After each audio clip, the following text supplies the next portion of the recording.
नमस्कारम नमो मिथिला में आपका स्वागत है। हम हैं M.K. झा। श्री राम जन्मभूमि अयोध्या धाम में अखिल भारतीय श्री राम वनगमन संगोष्ठी का आयोजन जारी है। दूसरे दिन की शुरुआत प्रभात फेरी धर्म जागरण यात्रा से हुई। श्री राम सांस्कृतिक शोध संस्थान न्यास नई दिल्ली के मुख्य न्यासी डॉक्टर राम अवतार शर्मा के साथ सैकड़ों साधु संतों ने सरजू मैया के तट से राम पथ लता मंगेशकर चौक पहुंचे। यहाँ लोगों ने राम कार्य करने, धार्मिक स्थानों के संरक्षण, संवर्धन और विकास का संकल्प लिया।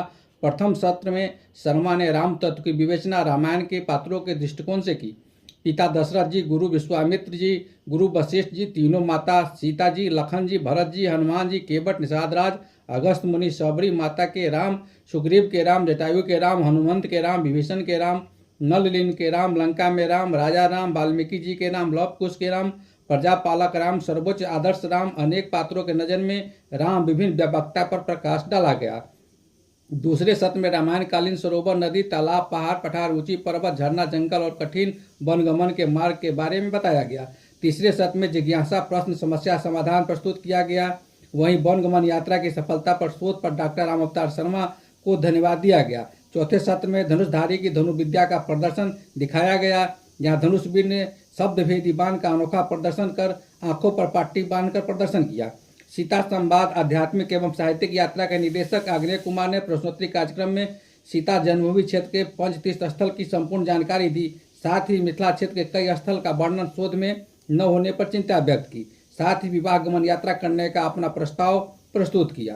जननी माँ जानकी की प्राकृतिक भूमि पुनौरा धाम सीतामढ़ी बिहार भारत से आया हूँ। मिथिलांचल का वह भारत का जिला है और वहाँ से माँ सीता जहाँ विवाही गई वो प्रभु श्री राम की जन्मभूमि अयोध्या धाम आया हूँ। हम लोगों के विचार में है कि जहाँ जहाँ तीर्थ स्थल है उस तीर्थ स्थल पर खाली पैर चलने से एक पग एक अश्वमेध यज्ञ के बराबर फल मिलता है। और जब हमारी माँ सीता, बहन सीता जब अयोध्या आई तो फिर दोबारा मिथिला नहीं गई और यहाँ पर उन्होंने एक आदर्श पत्नी, आदर्श बहू, आदर्श बेटी के रूप में दशरथ जी के महल में, कनक महल में विराजमान होकर के उन्होंने सेवा की और कतिपय कारणों से वनवास गमन हुआ।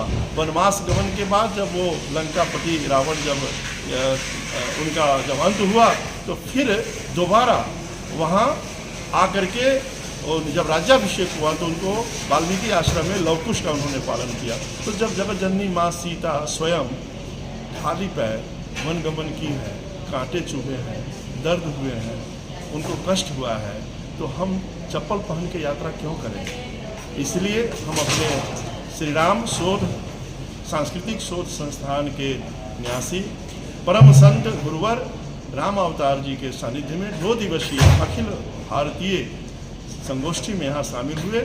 संपूर्ण भारत के संतों का दर्शन हुआ, दिव्य ज्ञान का यहाँ अर्जन किए, उस ज्ञान अमृत से यहाँ लेकर जा रहे हैं। और जब भी हम तीर्थ स्थल पे जाते हैं तो होटल में चरण पादुका रख जाता है और वहाँ से पैदल ही यात्रा करते हैं। वो चुभन, वो दर्द, वो छटपटाहट, वो धरती की तपस की गर्मी, वो सड़कों पर खाली पैर चलना, ये मुझे माँ सीता और प्रभु श्री राम के वनगमन की यादों को ताज़ा कर देती है और मैं उस शक्ति से प्रभावित होकर अपने सीता संवाद आध्यात्मिक और साहित्यिक यात्रा के मार्ग को मजबूत करता हूँ। जय सिया राम, जय माँ जानकी। आप सभी को पुनः माँ सीता की जन्मभूमि से जय श्री राम।